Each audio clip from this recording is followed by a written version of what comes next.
بسم الله الرحمن الرحيم. السلام عليكم ورحمة الله وبركاته. عايز أتكلم في حاجة مهمة جدا وخاصة عند الشباب وعند البنات اللي هم مقبلين على خطوبة أو زواج. النهاردة الولد هو في دماغه هاجس معين إن لازم يتعامل بالطريقة الفلانية علشان يعجب البنت، والبنت نفس النظام، هي في دماغها إنها لازم تتعامل بالشكل الفلاني علشان تعجب فلان، لازم تاكل بشكل معين عشان تعجب فلان، لازم تلبس لبس معين عشان تعجب فلان. الولد نفس النظام، ممكن يعيش دور مش بتاعه ويركب شخصية مش بتاعته علشان خاطر يعجب البنت اللي هو بيحبها أو عاوز يمشي معاها أيا كان المسميات يعني. والبنت نفس النظام. من هنا بتبدأ أكبر مشكلة في تاريخ حياة أي اتنين عايزين يرتبطوا ببعض. أولا هي لما ركب الشخصية مش بتاعتها وهو ركب شخصية مش بتاعه عشان كل واحد فيهم يعجب التاني، هم هيفضلوا يمثلوا على كده فترة قد إيه؟ شهر؟ 2؟ 3 شهور؟ 6 شهور؟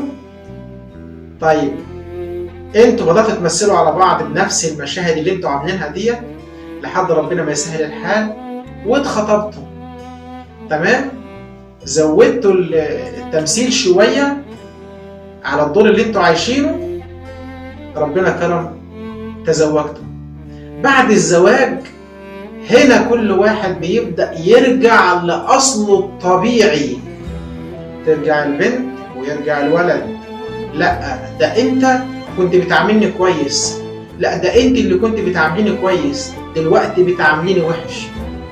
هي ده هي عملتك وحش ولا انت عملتها وحش؟ كل الحكاية ان انت خرجت بالعباية بتاعتك الرئيسية اللي انت كنت لابسها في الاول خلص انت وهي. بقت هي رجعت لوضعها الطبيعي، عايزه تكلمك بقى خلاص، هي اطمنت انها اتجوزتك وانت اطمنت انها اتجوزتها والموضوع خلص. فكل واحد هنا بيركب عبايه جديده مش عبايته، فهنا بقى كل واحد بيخلع العبايه بتاعته وبنبدا نرجع لاصلنا تاني اللي احنا اتربينا وعشنا عليه. هي بتحس ان الدنيا غريبه بالنسبه لها وهو بيحس ان الدنيا غريبه كلها بالنسبه له. راح بالنسبه لها الحصان الابيض والدبدوب، راح الحنان والطيبه والكلام ده كلته علشان خاطر كل واحد فيهم راسم صوره لنفسه من البدايه مش بتاعته. طب لو رجعنا من الاول كده خالص، صدقني ان ممكن يكون العيب في البنت او اللي انت شايفه ممكن يكون عيب فيها في البنت او الولد، ممكن يكون اكبر ميزه في الشخص ده. الطيبه ميزه، الهبل ميزه، تكبيرة الدماغ ميزة، الضحك والتهريج ميزة. خد الحاجة اللي موجودة في الشخص اللي انت بتحبه هتكون ميزة، بس ما تخرجش عن عباية شخصيتك اللي انت اتربيت عليها. انت اتربيت في بيت اهلك علموك كل حاجة كويسة، الادب والذوق والاحترام والتربية وازاي تتكلم مع الناس، كل ده لو انت طبقته صح مش محتاج العباية الجديدة أو الوش الجديد اللي أنت لبسته علشان خاطر تعجب أي حد. وأنت نفس النظام، أنت اتربيت وولد عندك شخصية وولد محترم، صدقني خليك بطبيعتك اللي أنت عشت واتربيت عليها هتعجب أي حد. خليك راجل، خليك راجل في تصرفاتك وفي أسلوبك وفي كلامك هتعجب أي حد. وأنت كمان خلي بالك، خليكي زي ما أنت بالشكل واللون والطبيعة اللي انت اتربيت عليها في بيت اهلك، خليك عليه. صدقيني هتلاقي نتيجة ده ممتازة فوق ما تتصوري. هتلاقي اي حد هيحبك علشان خاطر عفويتك، علشان طيبتك وسماحتك، وانت نفس النظام. وانت كمان هتلاقي اللي بتحبك لعفويتك ولطيبتك ولتسامحك والضحكة اللي طالعة من القلب منك ومنها من غير أي حاجة ولا أي رسومات. عشان ما تضيعوش وقت كتير ونرجع في الآخر نشوف الأرقام اللي بتخوف. لما نلاقي مثلا ارقام بتقول ان عدد المطلقات وصل اكتر من 6 مليون، كارثه كبيره، والاطفال 9 مليون، كارثه اكبر.